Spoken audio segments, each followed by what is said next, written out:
Hi everyone and welcome to It's a Bookin' Party. Each week we'll pick a different popular book character to celebrate. This week we're celebrating Scooby-Doo. So let's do all kinds of Scooby related activities.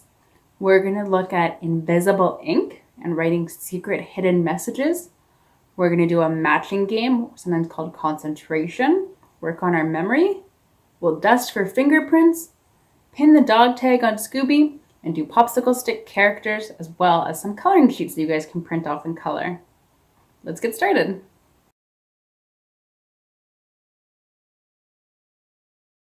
Let's make our invisible ink. So all you need is some baking soda and some water, grape juice, and I'm using a paintbrush, but you could also use a Q-tip and a piece of paper.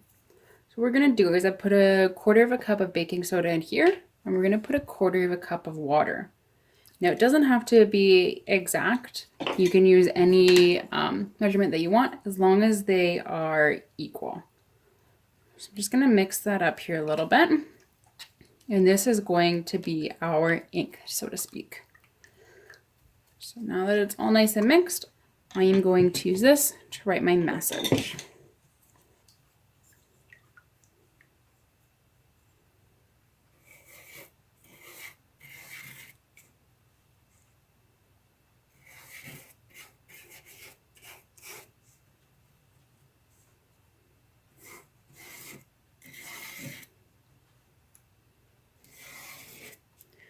So there you go. You can see the message right now because the paper is wet.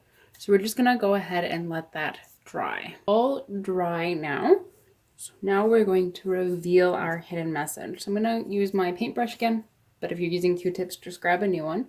And you're gonna wanna use some purple grape juice. You wanna make sure that it's purple because it's got what we need to reveal our message. So now I'm just gonna paint on the paper. Just covering the whole thing.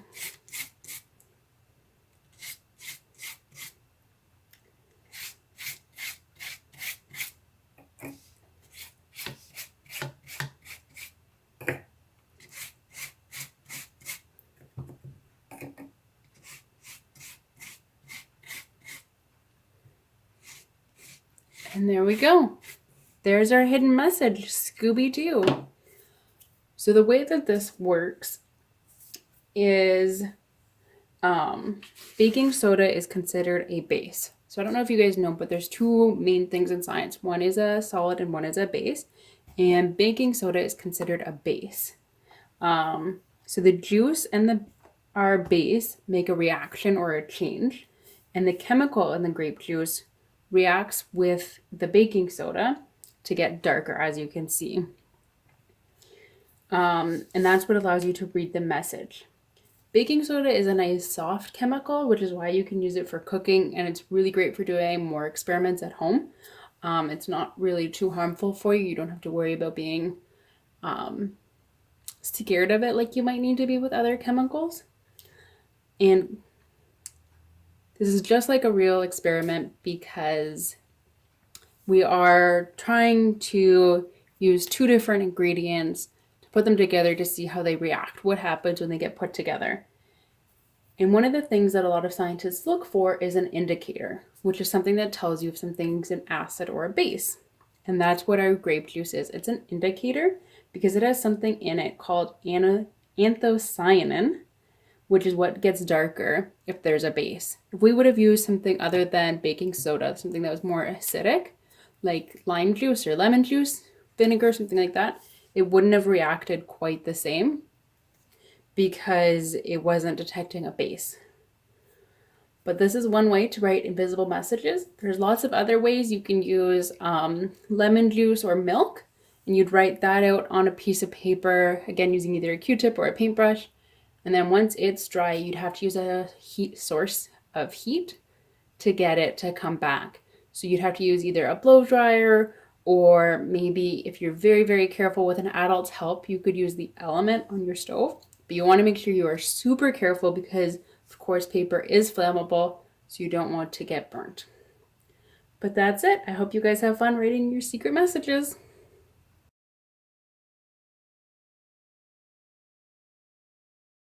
So I've already cut out my concentration game cards. I printed them out so there's multiple on a page, but you can also print them out so they're one on a page. Now I'm just going to lay them out. They're kind of shuffled up, upside down into kind of a grid pattern. And you'll notice that there's 2 of each one.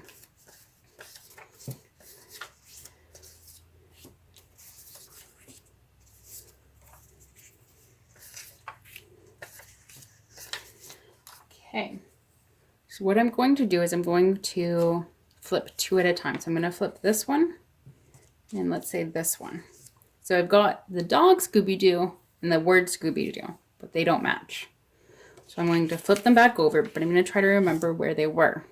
I'm going to try different ones. So I'll flip over this one. Do you guys remember where we saw Scooby-Doo? He was right here. So now I'm going to take those ones away because I found a match. And then you just keep going. There's the whole gang. Flip this one yet? Oh, that's not the whole gang. And I'll just keep going until I find my matches. Oh, there's the whole gang. And there's the whole gang. So you can keep going like that and test your memory. You can play it by yourself or you can play with someone else. So you would have to take turns. But that also means you'd have to pay attention which ones they flip over. Because maybe they found Scooby-Doo and then you flip over Scooby-Doo. You'd want to remember where it was.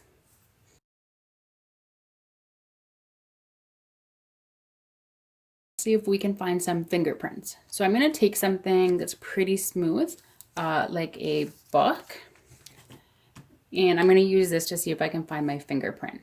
You can also use a counter, maybe an appliance at home, like your stove or your fridge. Obviously, if your stove's off, be very careful about touching things that are hot. Anything like that. It works better on something that's really, really smooth rather than something that's rough. So what I'm going to do is see if I can find a fingerprint. What I'm going to do is I'm actually going to rub my thumb along the side of my nose because your face has some natural oils on it that helps your fingerprint come out. And I'm going to press it down here. Let's see if that worked. I'm going to take my cornstarch. I'm going to lightly, very lightly brush it on. So you don't need very much at all. You're just going to kind of brush. Just a little bit.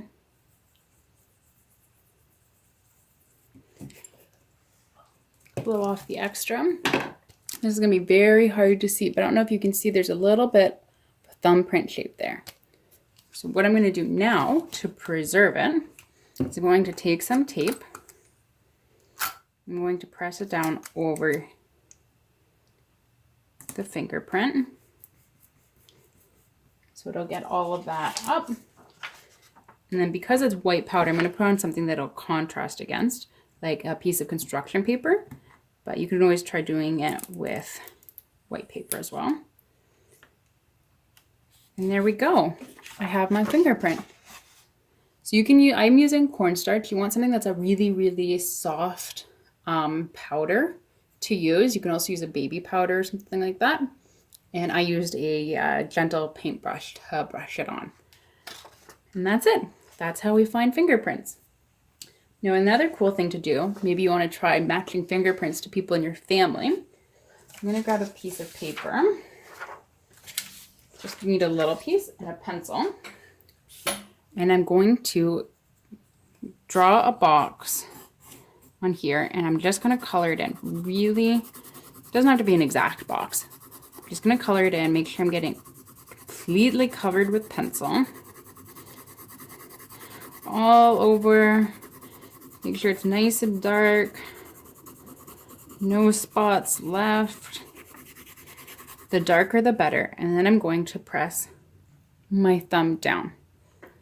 Hopefully what will happen is we'll get some of that gray on my thumb. Then I can move it over and press. It didn't work super well. It's very, very faint there. But that's why you got to color this in even darker. So go over it again.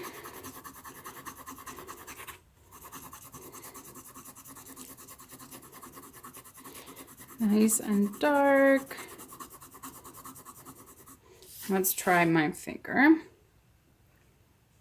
Kind of rub it around a little bit. Make sure it gets on there.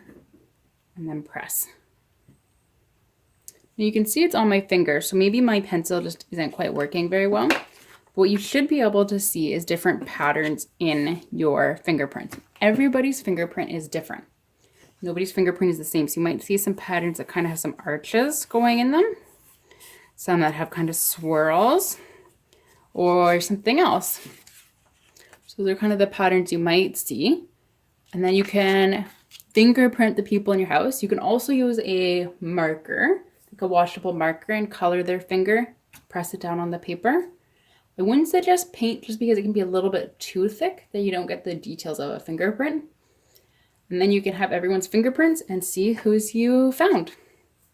Happy fingerprinting!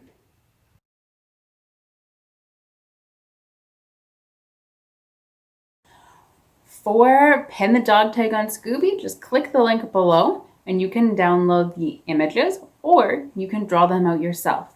So just make sure you've got Scooby on one piece of paper and then have his dog tag out. Depending on how many people are playing, you might want to have more than one dog tag printed.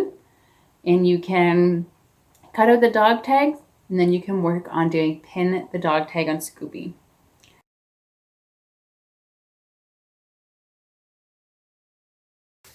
All right, let's make our masks. So I printed out the printables here, and I've got some string, some scissors, some popsicle sticks, and some glue. So what I'm going to do is I'm just going to cut out Scooby here, just along this dotted line.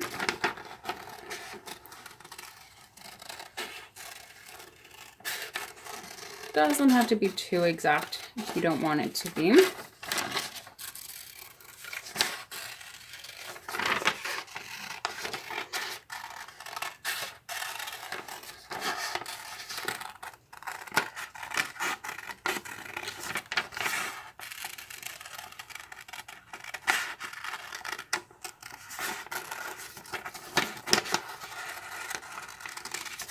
Now it's up to you. You could do the cutting first, or you can color it first and then cut it out.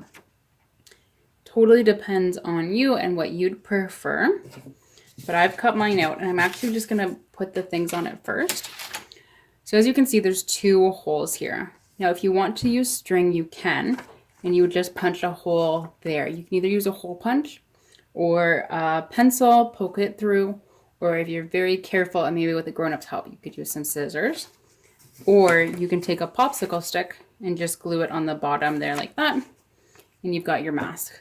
So you can do it any way you'd like, but you've got the whole gang here and you guys can print them out and make your masks.